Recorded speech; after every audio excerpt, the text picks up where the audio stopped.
Hello, Year 5 and 6. Hopefully you will have made a note of the questions that you need to answer about Chapter 19, Missing. Okay. Mr. Silver vanished the day after Ellie's birthday ball. It was a Sunday and the sky was heavy with black clouds and thunder. Papa has never missed opening time before. Ellie stood at the window, tapping her foot on the floor. Something's wrong. Daniel had to agree. In a few months he had been a part of Mr. Silver's world. He'd never once seen his boss open the shop so much as a second late. I wonder if he... Daniel's voice trailed away. Something lay on the floor under Mr. Silver's desk. He picked it up and fanned through its many pages. The Book of Wonders. Ellie, have you ever known your papa to leave this lying around? Ellie edged towards him. She reached out, trembling fingers, and touched the book. It looks like it's been burned or something. She was right. The ends of some of the pages were blackened, and Daniel found a cluster of shriveled pages where wonders had been scorched away. As they examined the book, a loose scrap of paper fell out. Ellie grabbed it. It's part of a note from Papa. What? Said Daniel. What's it say? Let me see. He craned over her shoulder and read, Dearest Ellie and Daniel Holmes, I am sorry that I could not be there to give you this message in person, but time is against us. What you are about to read is frightening, but please don't panic. For reasons I do not have time to explain, the Emporium is in danger. Worse than that, it is becoming dangerous. I have a plan. If you follow it to the letter, you should be fine. You'll be safe in the shop front. Stay there whenever possible. And when the time comes, you must... The message ended abruptly. That's it, said Daniel. That can't be it. He picked up the paper, stared at the ragged edge where the rest of the message had obviously been burned away. Brilliant. Whatever burned the book destroyed the note as well. And your dad's plan. Ellie was staring at the message, shaking her head. What's happened? What does he mean? That stuff about the Emporium being dangerous. Where is he, Daniel? Daniel pointed to the coat stand. Look, his coat is still hanging up. I don't think he's gone outside. Maybe we should just wait here, like he says. I've ignored his orders before, and it didn't end well. Ellie shook her head. He wanted us to stay here so we could follow his plan. And we don't know what it is, do we? We have to find him and tell him we're in the dark. He's probably relying on us, Daniel. Mr. Silver's apartments were the logical place to begin the search. They found the door open a fraction, and a labyrinth of grand chambers lay in wait, each made entirely from books. As he searched, Daniel was distracted time and again by the strange and wonderful surroundings in which Mr. Silver chose to live. He found Ellie in a garden of books under a huge tree, blossoming with intricately folded pages. He's not here, she said, and she kicked the trunk of the tree, shaking the pages to the paper floor. Maybe we should go back to the shop, said Daniel. But his note made it sound like he won't be back any time soon, didn't it? Ellie said. He's so infuriating sometimes with his secrets. Why didn't he just tell us what's going on? So we just keep looking without a plan, said Daniel. How many rooms in the Emporium? 1,000?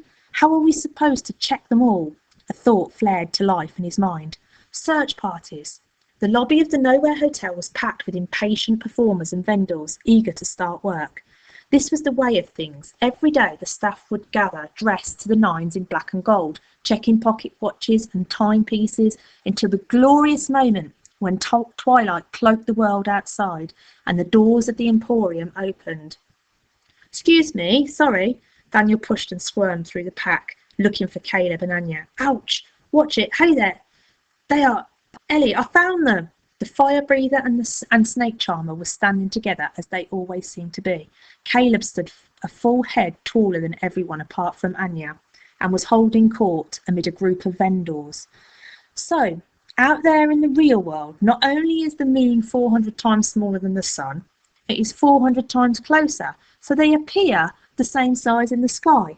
And when they meet, the moon covers the sun completely, day turns to night, and not a bit of magic is used. Now that is a wonder. Anya, who looked like she might fall asleep at any minute, caught sight of Daniel. Daniel, Ellie! Caleb broke off from his story. What brings you two around here? And what's all this about? He asked, pointing to the crowd. We're late opening up. Never been late before. Papa's missing, said Ellie. We found his book of wonders in the shop, all burned and bashed, and this note. She handed the note to Caleb, whose face became grave. Missing? He asked. At opening time? He exchanged glances with Anya. That isn't right. No. Won't do at all. Will you ask the rest of the staff to search with us, said Daniel. It would give us a better chance of finding him. Caleb scratched the stubble on his square chin. I don't know, he said gravely. What if he turns up? What if he suddenly opens the doors and none of us are anywhere to be seen because we're off searching the Emporium? Read the note, said Daniel. Doesn't sound like he'll be opening the Emporium, does it? He says it's dangerous. We need to find him, Caleb. We've got to know what's going on and what his plan is. If the Emporium's in danger, it means we're all in danger too, added Ellie. I don't think Papa would abandon us. I think he's in here somewhere. We're worried about him, Caleb, Anya said. It does seem to be an emergency, Caleb. What if he's ill or has fallen and banged his head? Or if one of the wonders is misbehaving? She turned to Daniel. It happens very rarely. Doors are left open. Things escape. Last time it was flying pencils. Very sharp. Caleb gave a thoughtful nod. That was an interesting day. He shook his big head. But I'm sorry, we can't help. Rules are rules. We were created for one purpose. We must be ready always to take our posts. Ellie looked crestfallen, but Daniel was getting an idea. I could make it worth your while, he said. I could smuggle you something in from the outside world, eh? Come on, there must be something you want. Caleb peered down at him. Are you offering me a bribe, Daniel Holmes? A bribe? Said Daniel, his eyes wide. Not me, just a gift, a way of saying thanks. Caleb mulled this over. He scratched his big chin. Very well. I want a kitten, a fluffy one. He shook Daniel's hand, then turned to the rest of the lobby. Attention! We have a job to do. Word spread quickly through the lobby. Mr. Silver was missing. Everyone was chattering and gossiping, agreeing that the loss of their leader was the worst disaster that could possibly happen. What will we do without him? We're lost. This place won't last a week. And so the search was on. There were many members of staff, many pairs of eyes and ears. They scoured the Emporium's catacomb of passages and doorways. They searched through vaults and tunnels in a basement that seemed to be mined into the earth. They climbed the very highest staircases where the air was thin and cold and filled with crystal flakes of ice. They even rediscovered a long-lost section of the Emporium, buried under a rainforest that had spilled from an open door. But there was no trace of Mr. Silver. To add to the worry, many search parties returned with news of strange cracks appearing on the Emporium walls, white lines crawling over black bricks like jagged spider trails. In some places it was worse than others.